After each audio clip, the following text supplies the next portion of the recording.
वैशाली जिले के लालगंज नगर परिषद स्थित पीएचईडी कार्यालय के समीप बना लगभग 4 दशक पुराना जल मीनार अब लोगों के लिए खतरे का कारण बन गया है। वर्ष 2015 से 16 तक इस जल मीनार से नगर वासियों को पेयजल की आपूर्ति होती है, लेकिन पिछले करीब 10 वर्षों से यह पूरी तरह बंद पड़ा है।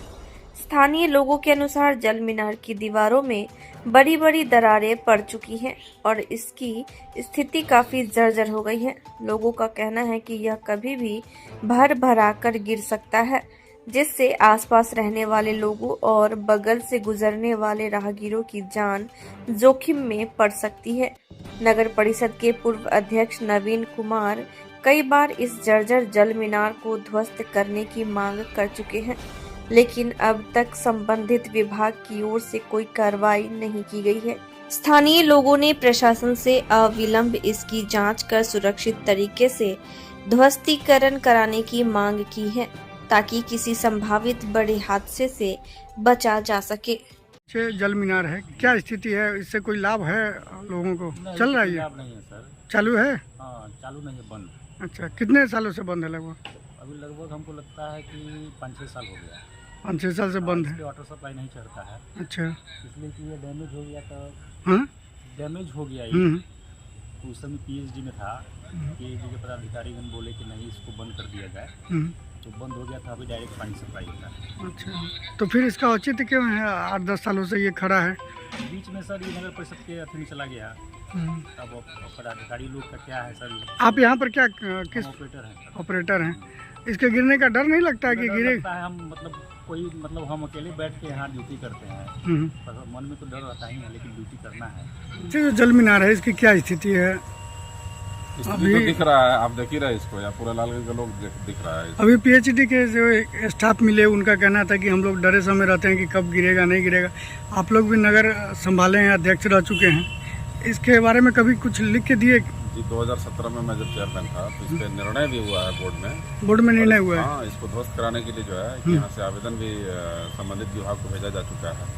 लेकिन 2019 के बाद हम हट गए, लेकिन फिर भी हम कई बार नगर पालिका को लिखित रूप से आवेदन दे चुके हैं कि इसका पूरा हो गया, अवधि इसका पूरा हो गया। हम लोगों को तो उतना याद नहीं है, लेकिन 80-85 के आसपास में इसका निर्माण हुआ होगा, और 85 से यदि आप जोड़ लीजिए तो 40 साल से ऊपर हो गया।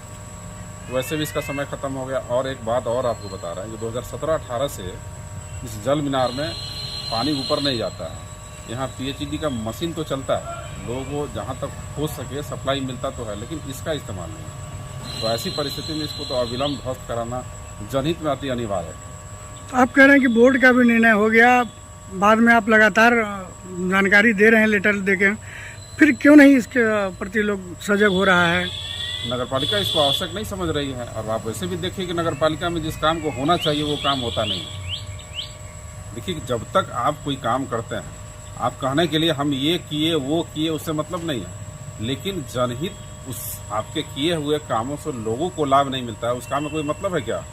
जैसे आप एक बात जो है कि अरुण बाबू उस समय के विधायक थे, तो उनको कहा जाता था उस समय में कि लालगंज के निर्माता थे कि उनके कार्यकाल में जो है बहुत सारा का जैसे हॉस्पिटल आया, ये आपका पानी टंकी है, और भी चीज़ हम लोग याद नहीं, चूँकि हम लोग छोटे थे। तो उसी तरीके से उनके किए हुए काम को लोग मील का पत्थर मानता था, लेकिन आज समय हो गया होगा, और आज के डेट में नगर पालिका में जनहित से जुड़ा हुआ कोई भी काम नहीं होता है। आप देख लीजिए ना, यदि कुछ भी बना हुआ है तो उसका लोगों के बीच में उसका क्या सार्थकता है? आप कहीं नाला बना है उसको देख लीजिए, कहीं सड़क बना है उसको देख लीजिए। और हम पूछते हैं यदि किसी दूसरे विभाग से भी यदि बनता है तो उसका मॉनिटरिंग करना नगर पालिका का काम है। ये लगभग कितने वर्षों से बंद पड़ा है? मेरे ख्याल से 2017-18 से 17-18 से 10 वर्ष। हाँ, एकदम बंद है ये। तो फिर आगे क्या करेंगे आप लोग? चूँकि हम तो 2-3 बार नगर पालिका को अभी हाल में 2027 में आवेदन दे चुके हैं। अब एक बार जिला पदाधिकारी महोदया से हम लोग मिल करके इसके बारे में हम बताते हैं। क्या मानते हैं, अगर कोई अप्रिय घटना होती है, जिस तरीके से पूरी तरह ये जर्जर हो चुका है, कभी भी कोई अप्रिय घटना हो सकती है, फिर इसके जिम्मेवार कौन होंगे? आप क्या मानते हैं? क्योंकि आप कह रहे हैं कि बार बार हम नोटिस आवेदन दे रहे हैं, फिर भी वो नहीं कुछ। यदि नगर पालिका से हमको यदि उस बात को कहा भी जाता है कि हम लोग अपने स्तर से नहीं कर सकते हैं, तो फिर हम आगे बढ़ते हैं। लेकिन आवेदन जाता है और वो रद्दी की टोकरी में जाता है।